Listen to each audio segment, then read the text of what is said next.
You are listening to Banjaran A Mystery, written by R.B. Rathod.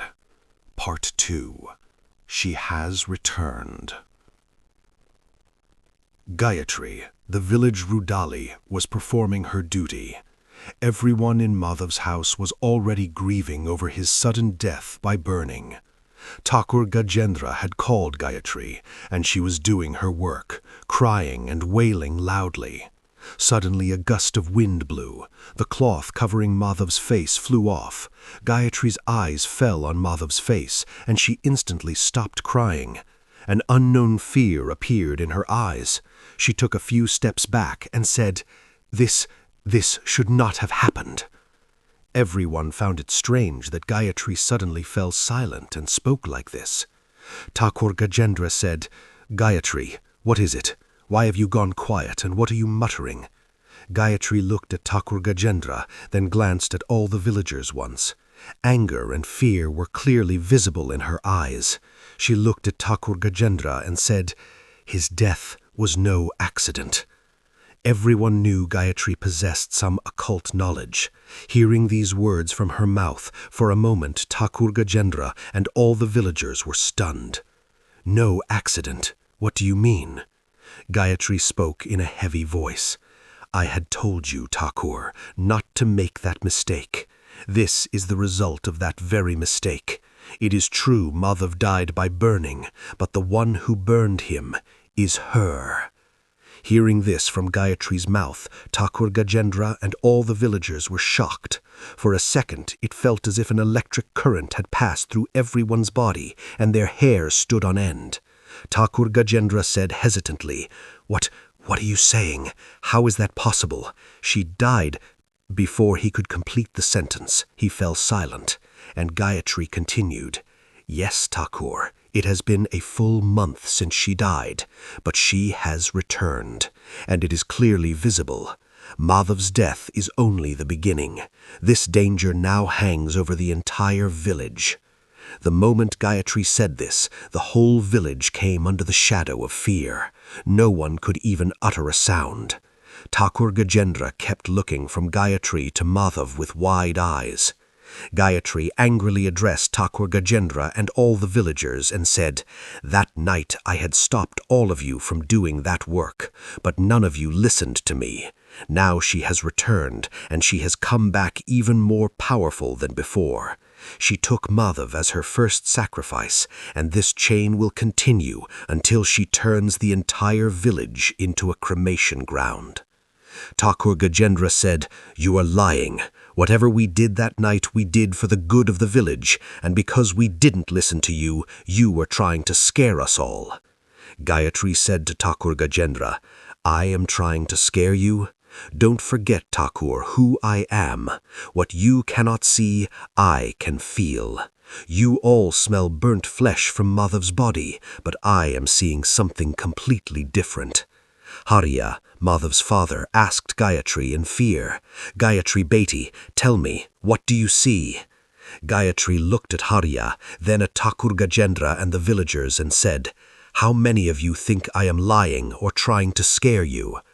All the villagers lowered their heads. No one had the courage to answer Gayatri's question. Gayatri glanced at Thakur Gajendra and asked him, "Well, Thakur, I said she has returned, and this is only the beginning. Do you think I am lying?" Thakur Gajendra looked straight into Gayatri's eyes and said, "Yes, I think you are lying and trying to scare us all." Gayatri looked at Madhav's body and said to Thakur Gajendra, "Look, Thakur, look at Madhav's face." At Gayatri's words, Thakur Gajendra and all the villagers looked at Madhav's face, but nothing seemed unusual to anyone. The face was completely charred black, dried blood in some places, and Madhav's face looked completely calm.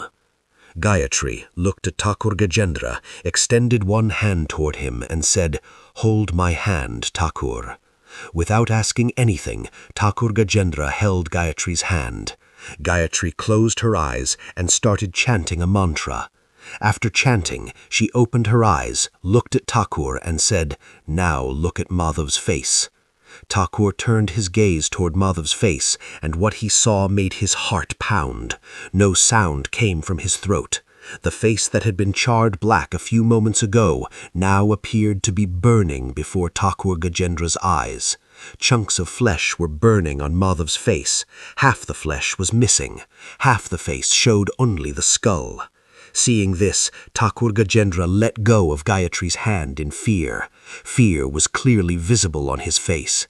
Trembling, he looked at the villagers and said in a frightened voice, "Gayatri is telling the truth." Hearing this, fear spread among all the villagers. Everyone fell at Gayatri's feet in terror and started pleading, "Gayatri, what will happen now? Save us." Gayatri calmed everyone, then glanced at Maya and the child growing in her womb. Looking at Vivek, she said to Vivek, "Vivek, before sunset, take Maya far away from here and never let Maya or her child return here." Hearing Gayatri's words and seeing everything that had happened, Vivek simply nodded without asking anything. He seated Maya in the car. Maya was still not in her senses. Seeing Maya's condition, Gayatri removed a Rudraksha mala from her neck, put it around Maya's neck, and said to Vivek, "Remember one thing. This Rudraksha mala must not be removed from Maya's neck until her child is born. The moment the child is born, remove the mala from Maya's neck and put it around the child's neck. Make sure this Rudraksha never separates from the child. It will be your responsibility. This Rudraksha will protect Maya and the child. And before removing the mala from Maya's neck, tie this consecrated thread on her wrist.